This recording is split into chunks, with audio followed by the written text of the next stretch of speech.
Welcome to my guide on how to analyze institutions for political risk analysts. This video will be a basic framework for anybody looking to analyze think tanks, NGOs, and governmental organizations, to name a few. There are a lot of things that could be considered institutions.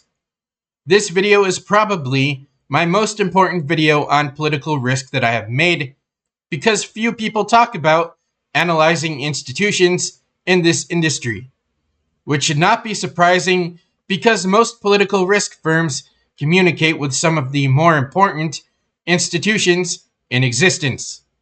If you can get good at analyzing institutions, then you will be ahead of most people in this industry. Institutions get constantly overlooked.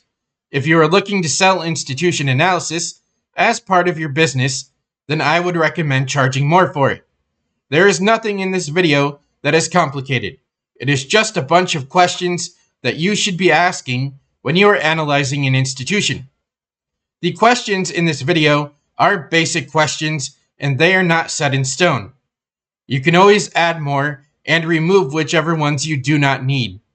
There is no universal way to do anything when it comes to political risk analysis, so you can always come up with your own way of doing things.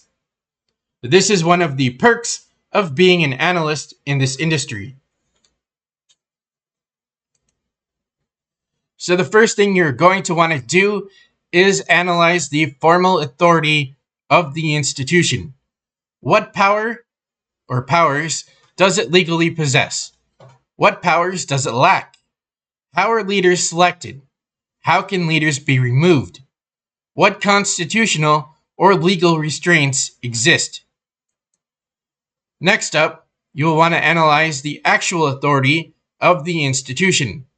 Does it exercise its formal powers? Is it independent? Is it controlled by another actor? Does it possess informal influence?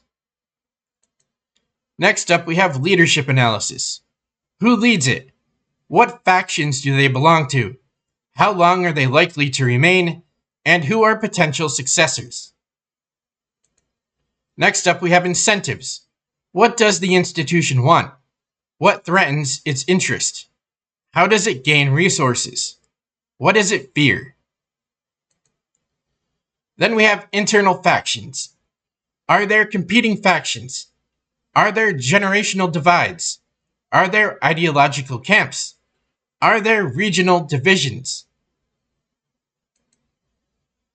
Then we have resources and capacity. So the resources of the institution are going to be its budget, personnel, expertise, technology, and information access. And its capacity. Can it actually implement decisions? Does it have nationwide reach? Is it understaffed? Next up we have public legitimacy. Does the public trust it? Do elites trust it? Does the business world trust it? Has legitimacy been increasing or decreasing? Next up we have relationship tracking. You will want to track the relationship of the institution with other entities, such as the executive branch, legislature, military, judiciary, business elites, religious groups, and foreign governments. Next up, you will want to analyze its historical behavior. How has the institution acted during a crisis? What precedents exist? Has it adapted successfully? Does it have a history of intervention? Next up, we have future stress tests. What happens if a recession occurs? What happens if leadership passes away? What happens if war breaks out? What happens if mass protests emerge?